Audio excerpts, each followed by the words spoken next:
Muy buenas noches.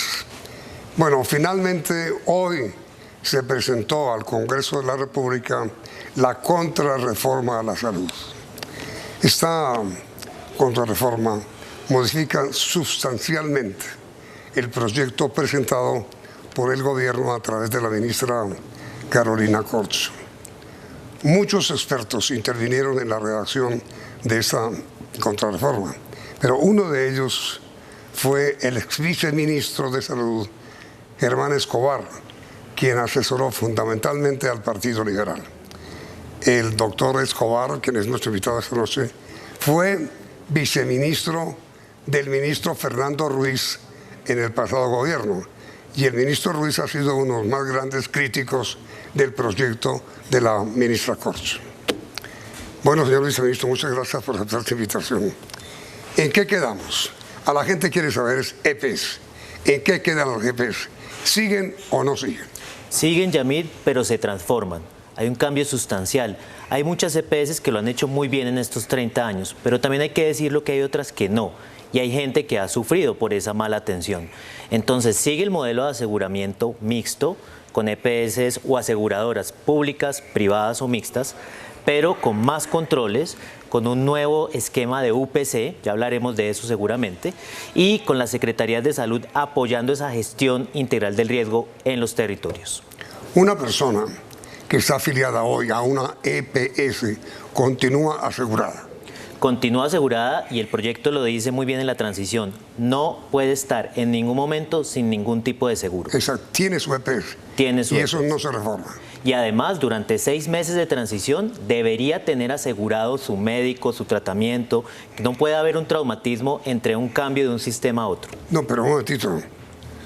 Tengo entendido que el nuevo proyecto mantiene la libertad de los colombianos para que escojan o la salud pública que ofrece el gobierno o la salud privada mixta que plantea el proyecto. No, lo que estamos planteando es que siguen unas aseguradoras que a partir de ahora se llamarían gestoras de salud y los usuarios pueden escoger su gestora. Por eso. Dentro de cada gestora. Gestora o EPS, ¿no? Es una EPS, podríamos decirlo.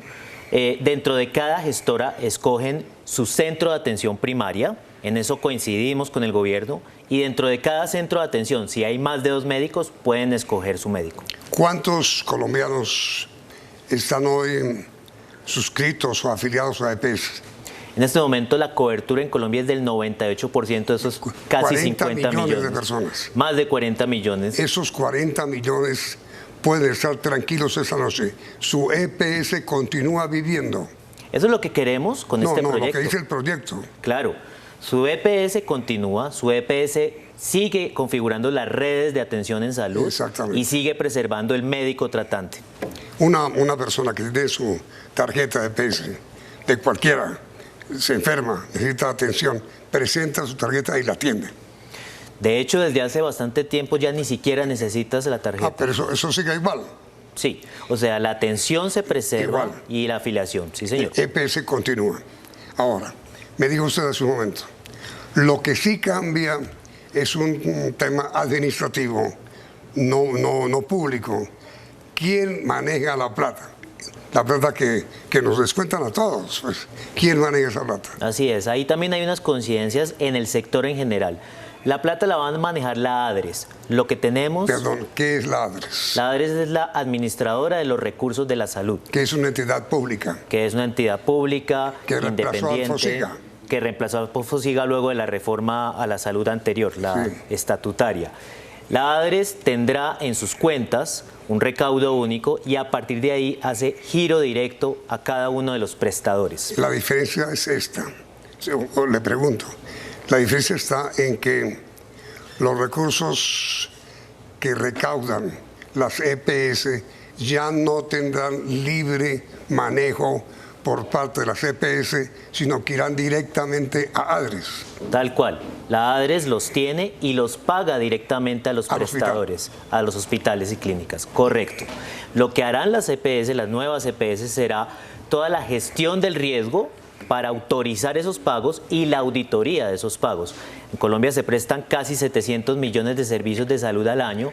Hay que hacer una enorme auditoría para todo eso y es una de las funciones de las EPS y de las gestoras que funcionarán.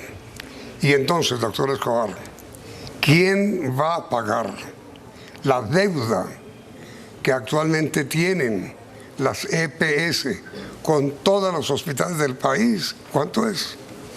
Bueno, estamos esperando que tanto el Ministerio como la Superintendencia afinen los cálculos. Recordemos que en algún momento salieron pero con una cifra. Dinero. Son billones de pesos. Son billones de pesos. El proyecto plantea que toda EPS que se transforme a una gestora tiene que tener un plan de saneamiento de deuda. En algunos casos, el Estado podrá crear una línea de crédito compensada para pagar esa deuda. Lo que es muy importante, esta pregunta es muy importante, es que esas deudas no se pueden llevar al nuevo sistema, a la transformación de las EPS. Tiene que haber un saneamiento de esa deuda, sobre todo con la red pública hospitalaria. Mejor dicho, la EPS que tiene deuda con hospitales, que son cuantiosísimas, tiene que ponerse al día si quiere subsistir.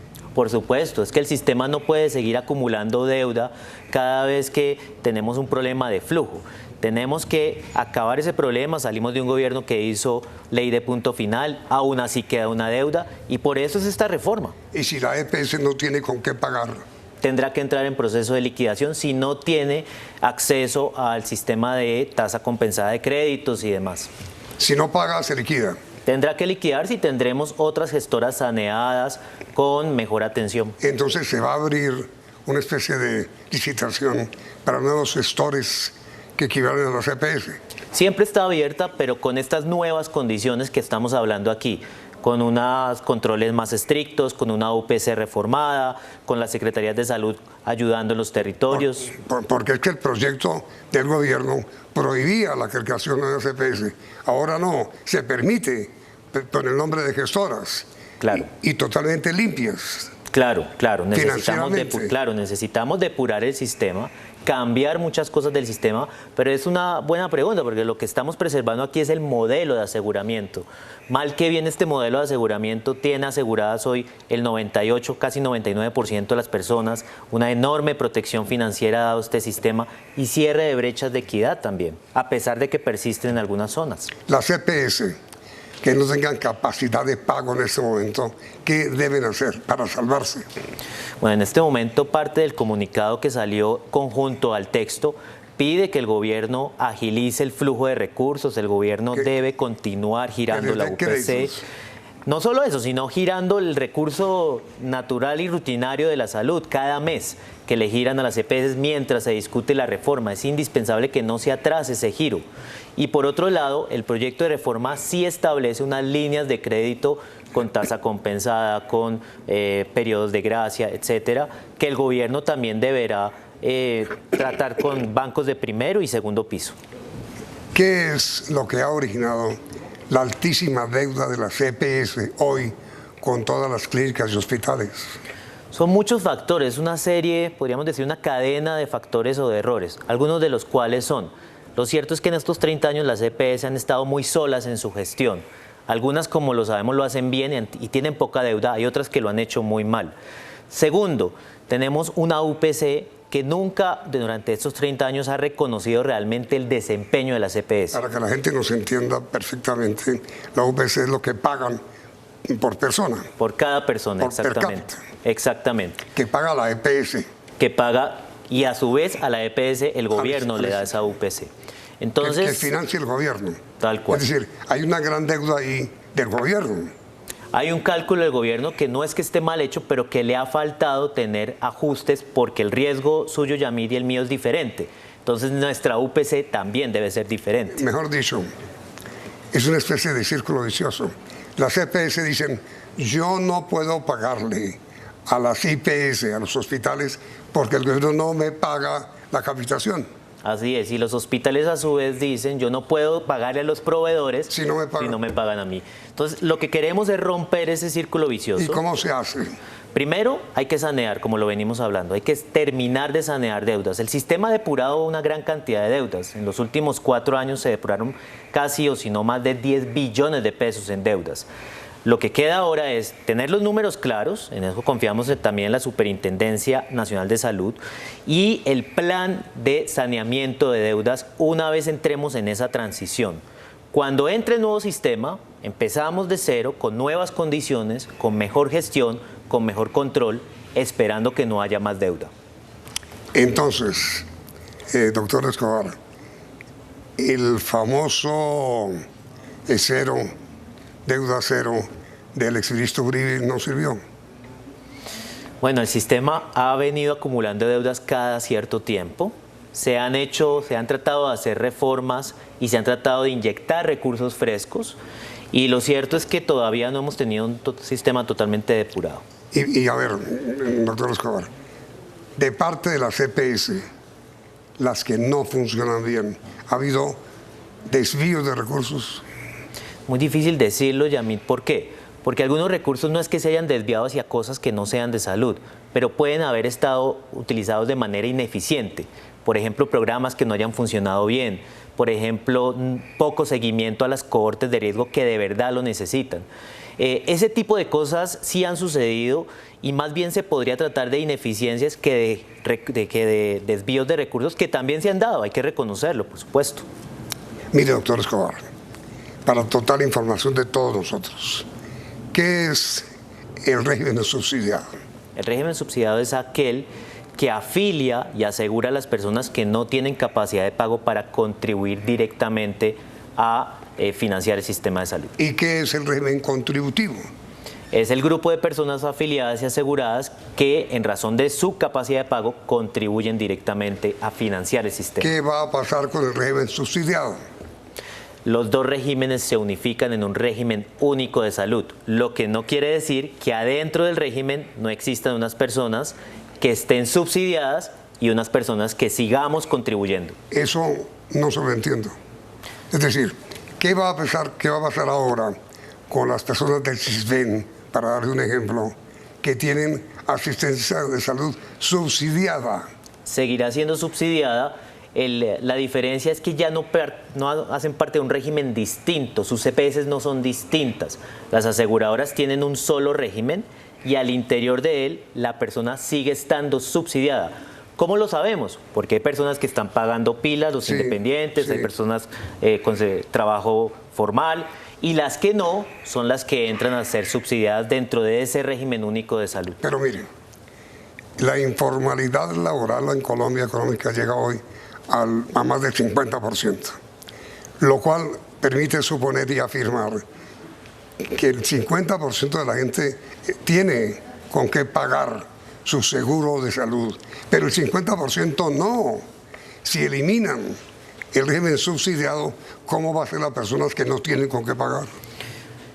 Lo que se intenta, Yamit, no es que se elimine el subsidio, sino que se elimina el régimen, como tenerlas separadas. Pero no es lo mismo. No es lo mismo. Usted puede tener una capacidad de pago y contribuir, pero tener el mismo régimen, la misma EPS, la misma red de atención, eso promueve la equidad. Y ya ha venido sucediendo. Hay EPS del régimen contributivo que tienen una alta proporción de personas del régimen subsidiado, porque eso ya se ha permitido en los últimos años. Entonces es simplemente unificar lo que ya se ha venido unificando, sin decir que las personas que son subsidiadas continúen siendo subsidiadas dentro del mismo régimen. Pero a ver, una persona que no tiene ingresos, que es informal, ¿de dónde saca dinero para reemplazar el subsidio que estaba recibiendo? Lo sigue recibiendo de las otras personas, pero dentro del mismo régimen. ¿De cuáles otras personas? De las que tienen capacidad de pago. ¿Y cómo se hace eso? Se hace, no, todo va a una sola bolsa, es una buena pregunta. Todo va a una sola bolsa en la ADRES, muy parecido a como viene funcionando hoy. Y ese recurso común es el que subsidia a todos. Ya le entendí, mejor dicho más fácil, figurativamente. La olla donde van, la contribución de quienes podemos contribuir va también a mejorar, va a permitir el subsidio de quienes no pueden contribuir. Y ese es un principio del sistema de salud, la solidaridad. Y ese principio no se puede acabar. Claro, ¿y quién va a manejar esa olla de dinero? La ADRES.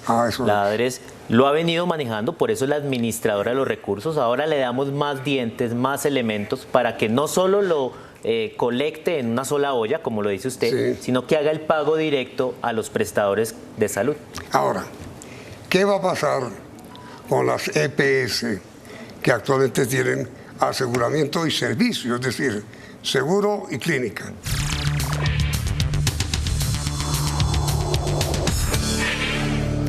La integración no es vertical. Actualmente varias EPS tienen aseguramiento y clínica. ¿Eso subsiste? No, No. ahí hay un cambio sustancial. A ver. Se elimina la integración vertical hasta el primer nivel. Es decir, ¿Cómo todas así? esas ¿Cómo así? clínicas, todas esas clínicas de segundo nivel grandes, de alta complejidad con UCIs, ahí no se puede tener integración vertical. Pero en el primer nivel, en los centros de atención básica, como la propuesta es que se expanda el sistema, que se acerque a zonas rurales, necesitamos que el sector privado contribuya. Por eso ahí sí se permite la integración vertical, solo en el primer nivel. No, pero doctor Escobar, explíqueme por favor un poco más detalladamente cómo es el asunto. Perfecto. Mejor En- dicho, en- sí sigue la integración vertical, pero cuando es especialización. Cuando al revés, cuando es en el primer nivel, en el nivel Ah. básico de atención. Sí. Por regla general tenemos 3 niveles de atención. El básico, que es lo que estamos acostumbrados, el puesto de salud. El segundo nivel, que es donde hay algunos especialistas. Y el tercer nivel ya con los subespecialistas. En esos 2 niveles, del especialistas y subespecialistas, no se permite más la integración vertical. Pero en el nivel básico de los centros de salud, como la idea es que el sistema se expanda en zonas rurales, que haya más construcción de esos centros de salud, pues necesitamos la contribución del sector privado y ahí pueden ayudar a hacer eso. Pero entonces, las EPS que hoy tienen IPS, que tienen hospital, como Cosanitas, por ejemplo, ¿qué van a hacer? Tendrán que vender esas IPS, Tienen que venderlas, tiene que venderlas y se hace un pero no régimen la de pueden transición. utilizar para la salud primaria. No, en general esas IPS tienen UCIs, tienen especializaciones, hospitalización. No se podrán convertir solamente en atención primaria. Entonces tendrán que vender esas inversiones. Entonces, toda EPS que tenga hoy aseguramiento y clínica tendrá que vender la clínica. Tenemos que separar eso y ese era el modelo original. Venderla. Obviamente se da un periodo de transición, no esperamos que se vendan de la noche a la mañana, 3 años de transición y pues 3 años de transición. 3 años de transición para vender esas IPS y desligar, como usted lo dice, el aseguramiento de la prestación. Entonces, ¿el proyecto prevé 3 años de transición entre los dos sistemas? No, solo en lo relacionado con la venta de las IPS. El otro, En lo otro, cada artículo o cada componente tiene su transición. Por ejemplo, el nuevo cálculo de la UPC. El nuevo cálculo iniciaría con un estudio que tiene que hacerse y eso puede tomar hasta 18 meses. Por ejemplo, la configuración de las nuevas redes de atención. Eso puede ser más rápido, tiene que ser más o menos en un año la nueva configuración. Así que cada componente va a tener su, por decirlo, propio régimen de transición. mejor dicho. Suena complicado. Pero no, complicado no, sino que parece un chiste. Es decir, el periodo de transición va a durar más o menos unos 3 años, lo que le falta al gobierno Petro, corriendo el riesgo de que cuando llegue el nuevo gobierno cambie lo que estaba preparando el gobierno Petro. Más o menos, porque queda en una ley. Y por eso estamos tratando de hacer un proyecto que no deje a la interpretación cosas, un proyecto que sea claro, que sea lo que estamos conversando para que los gobiernos que vengan pues vayan sobre la marcha de esa hoja de ruta. Ahora miren, sobre esto del régimen subsidiado y el régimen contributivo.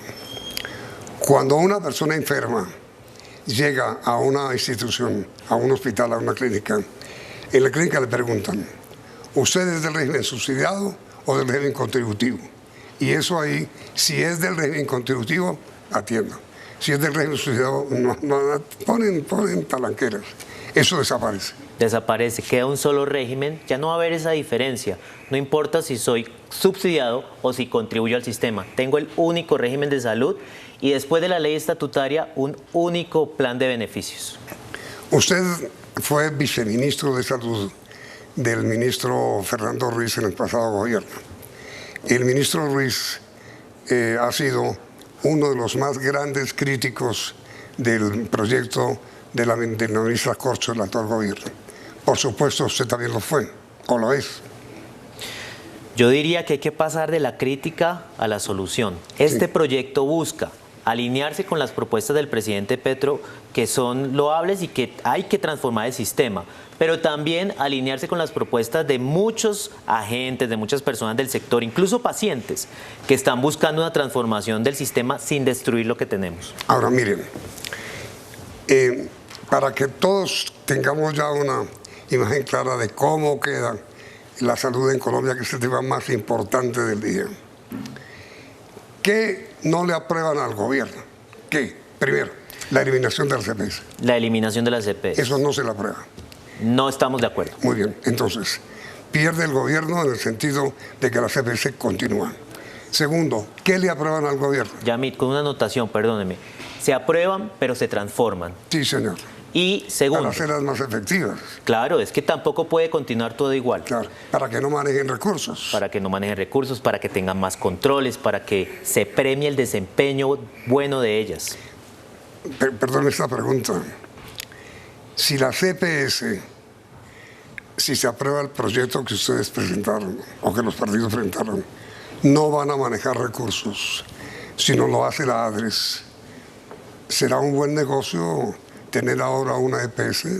Ellas podrán, en ese manejo del riesgo, con recursos del Estado, tener un reconocimiento financiero por eso.